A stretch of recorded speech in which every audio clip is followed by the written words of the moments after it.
Hey y'all, happy March and happy Endometriosis Awareness Month. Today is March 15th. It's currently Sunday and we're halfway through the month, and this is Endometriosis Awareness Month, and I wanted to talk a little bit about it because unfortunately I am an individual who was diagnosed with endometriosis, and I feel it was important to talk about because prior to learning that I had endometriosis or endo, I didn't really know what it was or how it affected people or really anything about endometriosis. So I wanted to sit down and talk a little bit about it.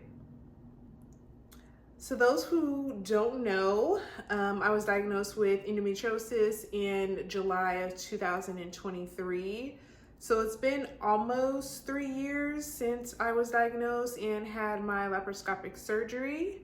I have other videos on my channel that talks a little bit about my story and talks about like my symptoms and things like that. So I won't really be going into depth or detail about that. I do have other videos on my channel if you all want to check those out, or learn a little bit about like my background and things like that.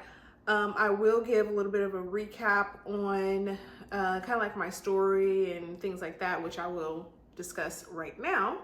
So July of 2023, I was experiencing a lot of pain in my abdomen, in my uterus, and in my ovaries. I had a almost 10 centimeter endometrioma, or a chocolate cyst, on my right ovary.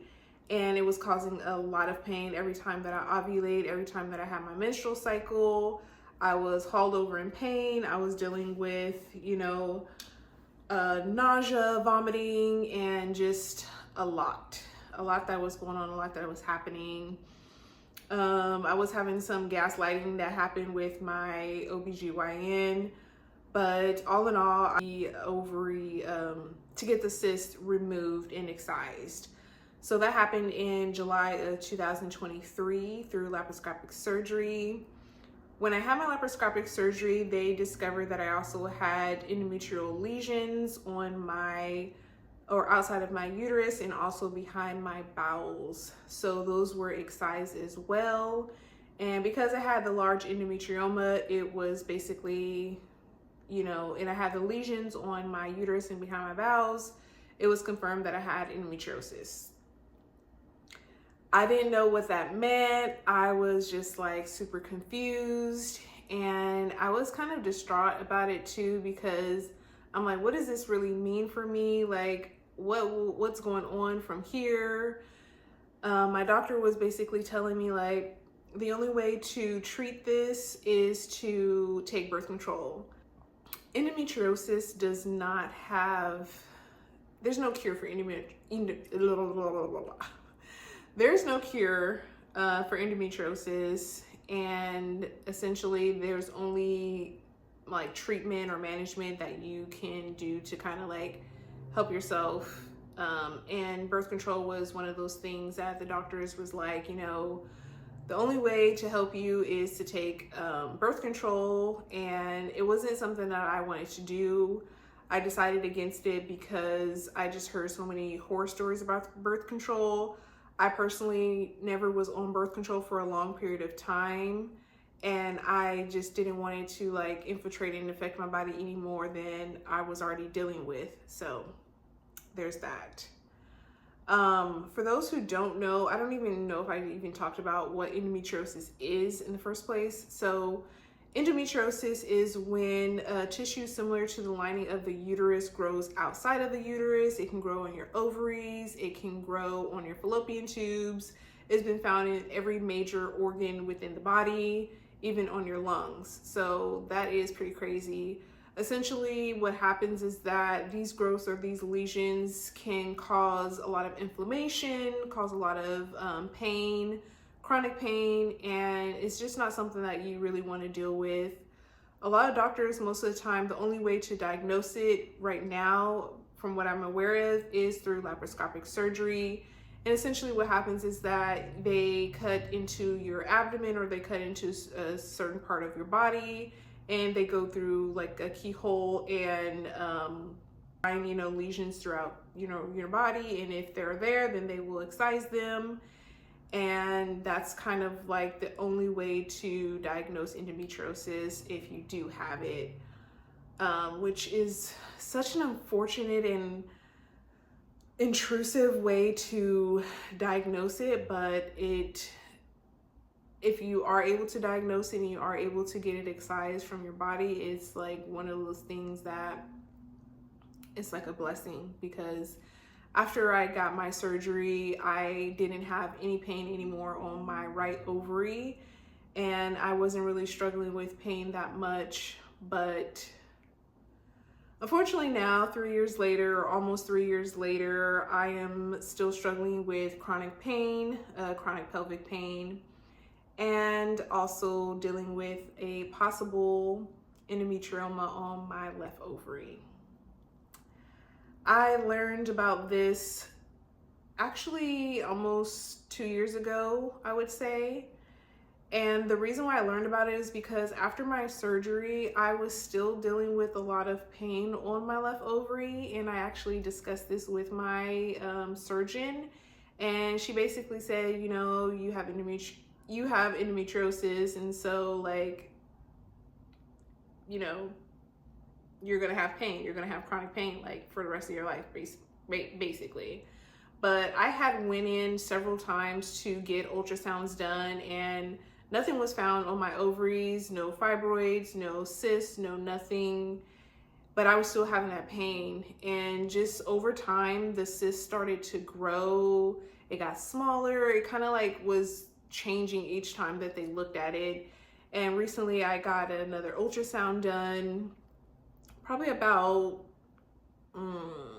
like a couple weeks ago, to this day, like a couple weeks ago this year. And my OBGYN, which I have since changed my OBGYN, I talked to her recently, and she's like, you know, you have this cyst on your ovary, it's not really going away, and we kind of just basically want to monitor it. If we do decide to do surgery, you know, it might not be the best option for you because it's a smaller cyst, and it's not really something that we want to operate on. So typically they only operate on cysts that are over 5 centimeters. And luckily for me, this cyst is small, but also unlucky for me that this cyst is one hell of a cyst, and it causes me a lot of pain every month when I ovulate. And that's kind of like where I'm at right now with my symptoms and things like that. Yeah, that was a lot of information, and I kind of just threw out a lot of information to y'all right now. But that's kind of like my story and kind of like what I'm dealing with. And kind of to sum it all up, and the reason why I wanted to talk about endometriosis and to talk about or bring to some awareness to this topic is because when I was growing up, I always knew that I had abnormal pain when it came to my menstrual cycle, but I never was talked to either from like doctors or from my peers or even in the school system. I was never talked about that it was like not normal to have the type of pain that I was experiencing. I was always told or taught that it was normal, and that's just something that you have to deal with as a woman. And I want to tell you right now that if you're experiencing extremely heavy bleeding, hurled over in pain every single month, this is not something that is normal, and it's something that you should always advocate for and go to your doctor. And if you have a doctor who is not willing to listen to you, someone who feels like, you know, they are just brushing you off, you can fire your doctors.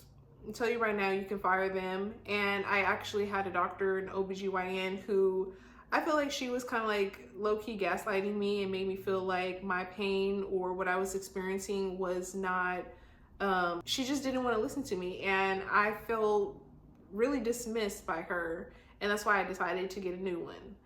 But going back to growing up and not knowing about like endometriosis or anything like that, or even not even knowing anything about like PCOS. I feel like those are things that I was not taught, or things that were not discussed in the not healthcare, but in the education system. I didn't know anyone who had like endometriosis or PCOS or anything like that. It was just something that wasn't talked about. Like right now, doctors don't even know how endometriosis comes to be. They don't know what causes it. There's no cure for it. And it's really unfortunate because I feel like right now in our society, in our government, and here in the US, they don't protect women's bodies. They do not. And there's no laws that are really out there really protecting us. And I just feel like it's such an unfortunate thing. But I know that there are a lot of women out there who are advocating for themselves, women who are in certain political realms that are advocating for us. And I actually also have like a small little community that I was able to find here in my hometown that I can go to and discuss these things with, and to talk about and to advocate for. And I really love that because I didn't really have much of a community before learning about this, and now I feel like I do. I know I tend to be like really recluse and whatnot and stay to myself, but I think it is very important to reach out and have community and have people there who are experiencing the same thing that you're going through, or similar things that you are going through, just for like resources, just for like, you know, someone to talk to, just for, you know, someone to cry with or whatever. But yeah, so that's kind of like why I wanted to talk about this topic, because it's something that does affect me, and then also affects 1 out of 10 women who have endometriosis. And I think it's important for women and girls who are growing up to not have to go through the same things that we had to go through when we're younger, and not knowing or not having those type of resources or the type of information that I feel like wasn't readily accessible when I was growing up. Like I said, I am in my 30s, mid 30s now, and times are a lot different. Times are just changing, and there's so much information out there via the internet, social media. There's just a lot of information out there, and it's a lot. I feel like it's being discussed a lot more now. Like even when I go on TikTok or Instagram, like you have a lot more women who are speaking out and advocating for, you know, endometriosis and PCOS and endometriosis, and a lot that is going on with women's bodies that we're all kind of like learning together, learning about the different phases of their cycle, learning about cycle syncing, learning about different foods that support our cycle. I'm really appreciative of this era and this way of learning like about my own reproductive system, because there's some things that I really didn't know, some things that I just wasn't aware of. And I'm glad for social media. I'm glad for the internet. You know, I'm glad for, you know, there are doctors out there that are like able to listen to women, who are advocating for women, who are, you know, teaching women about their reproductive cycle and their reproductive system. So I think it's a beautiful thing, and I'm just super grateful for being able to, you know, have community, and to be able to have resources out there that are able to support us. So yeah. So that's kind of like just a little tidbit of what I wanted to discuss today, and why I felt like it's important to like speak out about this topic.